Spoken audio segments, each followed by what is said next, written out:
I'm Sarah. And I'm Mike. Hello to all of our wonderful listeners, wherever you are in the world right now. So, Mike, you look happy today. What's going on? I am happy, Sarah. I just booked a trip. Oh, exciting. Where are you going? Italy. 2 weeks, Rome, Florence, the food, the coffee. That sounds amazing. Who are you going with? Your brother? A friend? Nobody. Nobody? Nope. Just me. Solo. Wait, you're going to Italy alone? Yes, and I can't wait. Mike, are you okay? What? Why are you looking at me like that? Because that sounds a little bit scary. 2 weeks in another country all by yourself?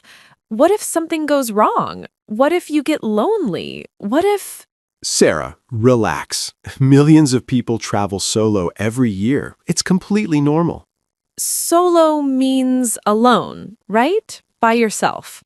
Exactly. Solo travel is when you go on a trip without other people, just you. I don't know, Mike. I've never traveled alone. The idea makes me nervous. And that is exactly what we're going to talk about today. Yes.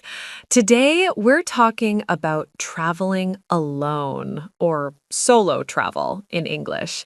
And honestly, I think this is going to be a really fun conversation because Mike and I clearly have very different opinions about this. We do.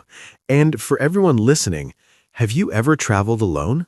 Or is it something you want to do but you're a little scared? Tell us in the comments. Yes, please. We want to hear your stories. Even one short sentence is great practice. Okay, Sarah, let me ask you something. Why does solo travel scare you? Honestly, I think the idea of doing everything on my own is a bit nerve-wracking. Nerve-wracking. Good word. That means something that makes you feel really nervous or stressed, right? Yes, like imagine you're at a train station in a country where you don't speak the language and you have to find your platform on your own. On your own just means by yourself, without anyone helping you. Exactly. No friend next to you saying, "Oh, it's platform 5, let's go." You have to do everything yourself. But see, that's actually the best part. The best part? Yes, because when you do things on your own, you feel so proud after. Like, wow, I actually pulled that off. Pulled that off. What does that mean? To pull something off means to succeed at doing something that was difficult or challenging. Like, I was so nervous about the trip, but I pulled it off. Okay. I can see that. But Mike, what about eating alone at a restaurant? Doesn't that feel weird? Why would it be weird? Because everyone around you is with friends or family, and you're just sitting there, alone, with your pasta. First of all, pasta is great company. And second, I actually love eating alone. You do not. I do. You sit down, you order what you want, you eat slowly, you enjoy the food, nobody is talking, nobody's rushing you. Rushing means making you go faster, right? Like, hurry up, finish your food. Exactly. When you eat alone, nobody rushes you. You can sit there for an hour if you want.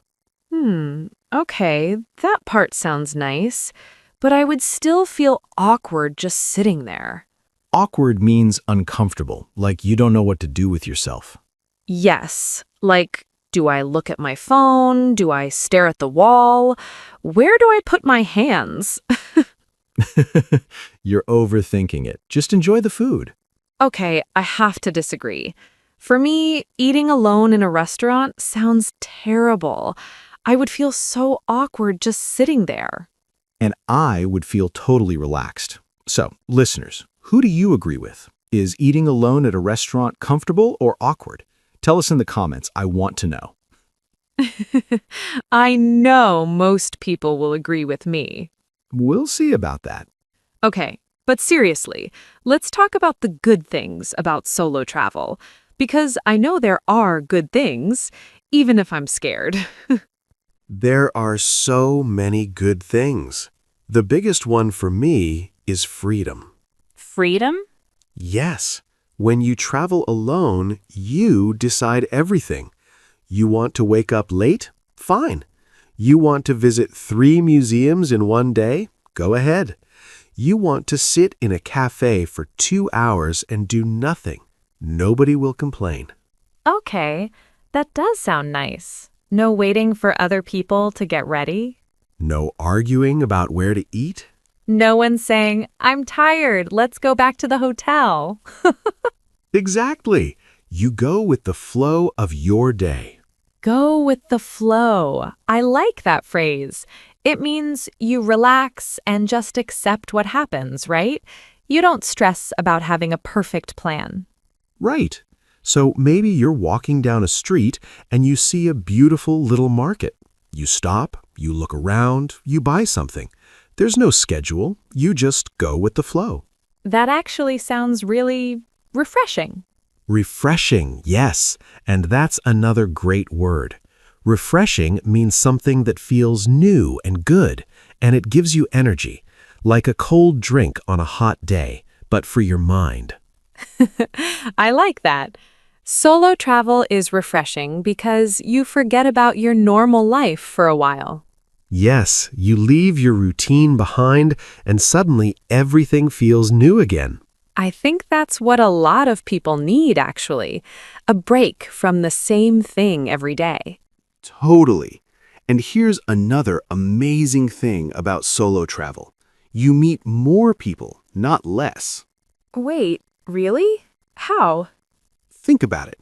When you're with a friend, you talk to your friend. You don't really need to talk to strangers. But when you're alone, you're more open. Oh, so you branch out more. Yes. To branch out means to try new things or connect with new people. When you're solo, you naturally branch out because you don't have your comfort group with you. That makes sense. So you might start talking to someone at a hostel or at a cafe or on a tour. Exactly. Some of the best conversations I've ever had were with strangers during solo trips. I can imagine. And I think for English learners, this is actually a huge benefit. If you travel solo to an English-speaking country, you have to speak English. There's nobody to translate for you, nobody to speak for you. That's such a good point. It's like forced practice. Yes, the best kind of practice. You order food in English, you ask for directions in English, you make small talk in English. And small talk is just light, casual conversation, like talking about the weather, your trip, where you're from. Exactly. When you're alone, you do so much more small talk because you don't have a travel buddy to hide behind. A travel buddy is just the person you travel with. Your friend, your partner, your family member. Right. And without a travel buddy, you are the one who has to figure everything out, which is scary, but also kind of exciting. See, you're starting to get it. Okay, you're starting to convince me, but I'm not fully convinced yet. Because there is a scary side, right? Like, what about feeling homesick? Oh, homesick. That's an important word. Homesick means you miss your home when you're away. You miss your family, your friends, your bed, your routine. Yes, and I think when you travel alone, that feeling can be stronger because you don't have a friend with you to distract you. That's true. I've felt homesick on solo trips before, especially at night. During the day, you're busy, you're exploring, you're excited. But at night, when you're back in your hotel room alone, sometimes you think, I wish someone was here. See, that is what scares me. But here's the thing, Sarah. That feeling doesn't last forever. And actually, something happened to me on my first solo trip that I'll never forget. Ooh, what happened? I'll tell you in a minute. First, let me finish my point. Oh, you always do this. The point is, Being homesick is normal. Even people who love solo travel feel it sometimes. But it teaches you something. What does it teach you? It teaches you that you're stronger than you think. You feel lonely for a moment, and then the next morning you wake up, you go outside, and the world is beautiful again. Okay, that's actually really nice. Now tell me the story. Okay. So, my first solo trip was to Portugal. I was 24. I was sitting alone at a small restaurant, feeling a little bit lonely, eating my soup. Alone with your soup. Don't laugh.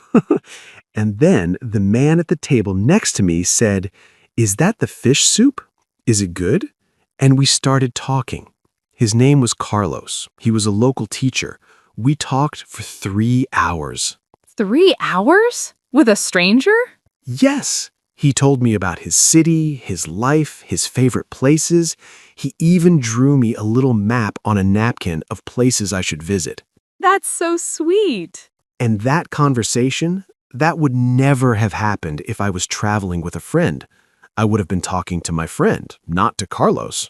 Wow. Okay, I think I understand now. Solo travel opens doors that group travel doesn't. Exactly. All right, let's talk about some practical things. If someone listening is thinking, okay, maybe I want to try solo travel, what advice would you give them? Good question. First, start small. You don't have to fly to the other side of the world for your first solo trip. Right. Maybe just take a weekend trip to a nearby city. Exactly. Somewhere close, somewhere safe, somewhere easy. Just to try the feeling. That's smart. And I think another good tip is wander around. Ah, I love wandering around. To wander around means to walk without a specific plan. You just walk and see what you find. No map, no schedule, no stress. I spent the whole afternoon wandering around the old town. That's one of the best things you can do when you travel. And you can do it at your own pace. Fast, slow, stopping every 5 minutes to take a photo. Nobody cares. Nobody is waiting for you. But here's something important. When you wander around alone, you should stay aware of your surroundings. Surroundings means everything around you. The streets, the people, the area you're in. Right. So be aware of your surroundings means pay attention to what's happening around you. Don't walk into a dark alley at midnight while looking at your phone. Good advice for life in general, not just solo travel. Exactly. Being safe is important, but that doesn't mean being scared all the time. There's a big difference. Yes, you can feel safe and have an adventure. Just use common sense. Common sense, that means basic, practical thinking that most people have. Like, don't leave your bag open in a crowded place. You'd be surprised how many people forget that. Now, here's another tip. Actually, this is one tip that changed everything for me when I finally tried a short solo trip. Oh, what was it? Learn a few basic words in the local language, even just hello, thank you, and excuse me. People love it when you try to speak their language, even badly. That is so true. When I said obrigado in Portugal, which means thank you, people smiled so big. It opens hearts, and for someone traveling alone, those small connections are everything. Yes, and one more thing. You have to take the plunge. Take the plunge? What does that mean? To take the plunge means to finally decide to do something you were nervous about. You stop thinking, you stop worrying, and you just do it. Like jumping into a swimming pool. Yes, I was scared of solo travel for years, but finally I took the plunge and booked a flight to Japan. I love that. Sometimes you just have to stop overthinking and take the plunge. Exactly. Overthinking kills the adventure before it starts. Overthinking means thinking too much about something, usually in a negative way, until you feel stuck.